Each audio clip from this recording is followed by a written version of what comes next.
We all have the general belief, most likely, that experience speaks to skill, that those are positively correlated with one another. The more experience that you have, the more reliable your skills may be. And the more information, the more knowledge that you have, perhaps even the more intuition that you have.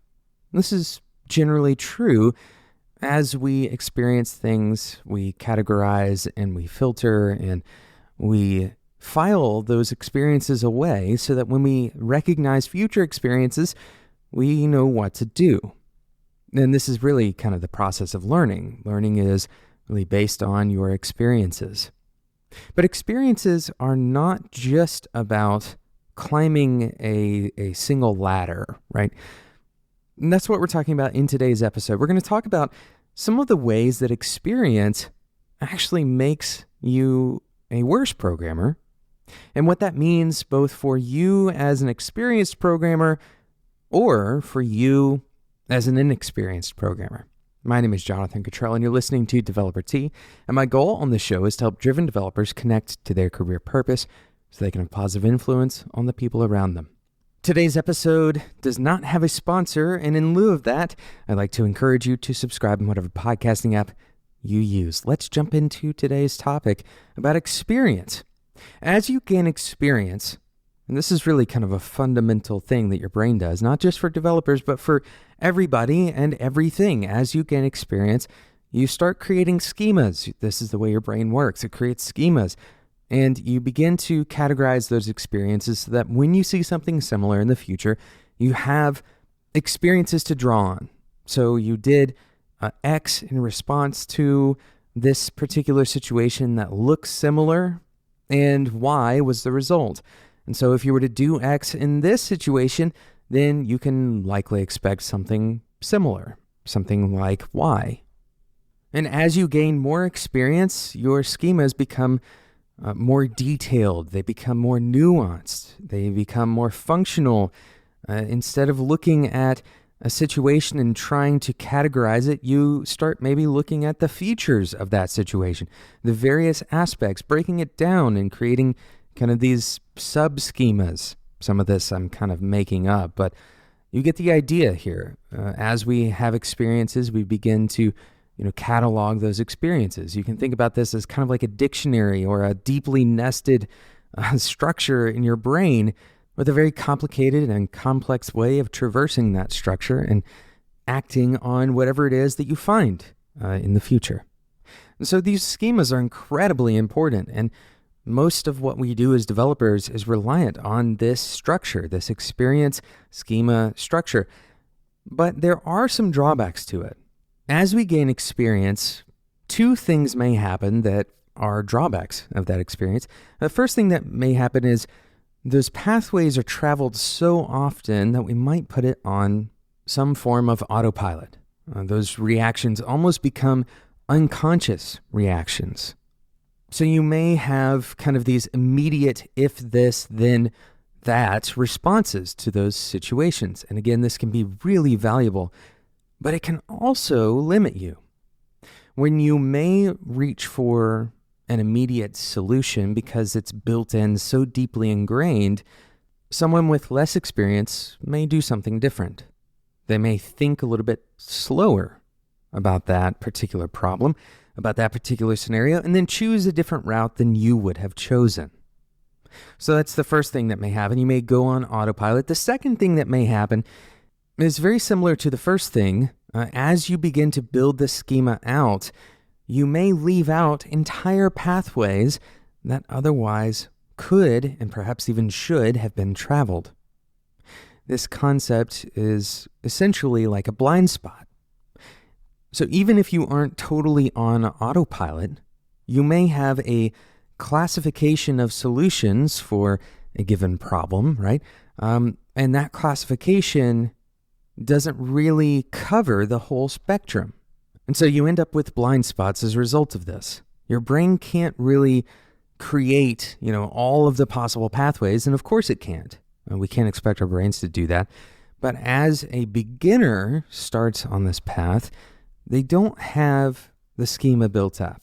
So younger developers, you're listening to the show, I encourage you to not be afraid of choosing different solutions. Of course, it's important to recognize that there's a lot of value to be learned from people who have experience. But remember that your benefit as a young developer is that you are more apt to question why. Why are we choosing solution X over solution B? And when you ask these questions, you're slowing down your thought process and you're creating your schema more intentionally. Rather than relying on your existing schema, you're forging new schema. So if you are an experienced developer, in order to kind of combat this issue where you may have blind spots, it's important that you do two things. One, listen to the questions and the concerns of learning developers.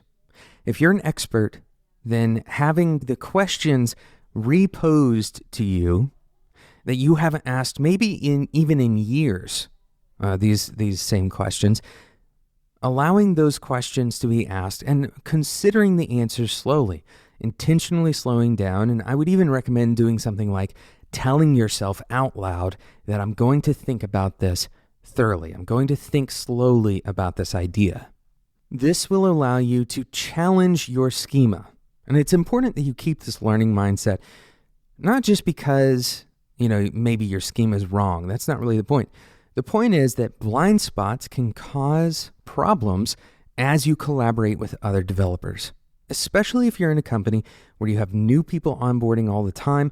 One of the reasons that new people often feel imposter syndrome as they come into a company, regardless of their experience level, is because other people in the company are fairly experienced with their way of doing things. And in fact, usually companies have a kind of way that the company does things. And so as you come in as a new developer for that company, it's easy to feel like an imposter if you don't know why things are done the way that they are. So experienced developers, if you are mentoring younger developers, especially if those developers are working in a collaborative role with you, I encourage you to slow down and allow those developers to ask why things are the way that they are. And young developers to take advantage of this brand new field of new schema that you're creating in your mind, I encourage you to listen to more than one experienced developer. Get the opinion of multiple experienced developers. This will help you establish a wide base, a wide understanding to build your schema from. And it'll help you avoid pigeonholing too quickly and ultimately creating even more blind spots, right? So, and keep in mind, I highly recommend that you stay focused on a very few things as you're learning, especially as a young developer. I encourage you to stay focused, for example, on one language. Learn one good dynamic programming language of some sort, something like Python, Ruby, JavaScript, even Java. These are things that if you learn the basics, the fundamentals of programming with a well-established language that has a vibrant community, a lot of documentation online, a lot of projects that you can learn from, any of those languages are going to do fine. But if you ping pong between multiple languages and you learn just a little bit of each one, eventually you're going to know some syntax, but you're not really going to know how to build anything of value in that language. So I'm not saying to, listen to every expert on what language to learn and then go and try to learn them all. Instead, listen to the opinions of multiple experienced developers, especially if you can listen to the opinions of multiple experienced developers on the same topics. This will give you an idea of kind of the landscape of the various solutions that people have to the same types of problems. Once you start developing a wide schema as a young developer and as an experienced developer, once you start questioning your schema, what you'll realize is that you're always relying on other people. You will always have a blind spot. You'll never have a wide enough schema. You'll never be able to question your schema enough to eliminate all of your blind spots. And so your highest likelihood of success in finding and addressing those blind spots is if you can remember that your opinion will only take you so far. And in fact, any other single person's opinion will also only take you so far. Collaboration is about taking opinions and combining them together, finding places where opinions collide and then working it out. This is what collaboration means. And so you have to check your ego at the door as a developer. You have to be aware that even though you have 10 times more experience than a young developer, that the young developer's perspective is fundamentally less encumbered than yours because they don't have those built-up schemas. As a young developer, you have to recognize that even if you see what you believe are flaws in the experienced person's approach, that they have a much more developed schema. And that ultimately gives them a high problem-solving ability in most cases. What this means, the outcome of this, is that we have to rely on each other. We have to check our ego at the door, recognize that we all have different types of blind spots for different reasons, and then listen. Listen to each other. Listen to our opinions. Listen to the way that we're solving problems. Listen to questions about why.